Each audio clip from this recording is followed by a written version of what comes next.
সব ইতিহাস পড়া শিখাইছে, তার বাইরে কি ইতিহাস নাই? আছে, আছে ভাই, ইতিহাস আছে। আমাদের বাইরেও ইতিহাস আছে। তো কোন না কেন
মুক্তিযুদ্ধের স্বাধীন করছি আমরা, লুট করলে আমরা করবো, চাঁদাবাজি করলে আমরা করবো, দখলবাজি, টেন্ডারবাজি, ক্রোধ, যা কিছু আমরা করবো।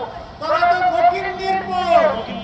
আমার চাষা বাপের যুদ্ধ করলো, আমার চাচাইতে শহীদ হইলো, আমার শ্রমিক চাচাইতে শহীদ হইলো, আমার মায়ের নিজে না খাইয়া মুক্তিযুদ্ধে রাইন্দা খাওয়াইলো। তোদের লুটপাটের স্বাধীনতার জন্য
দেশে দেশে সবার সাথে দ্য নিউজ।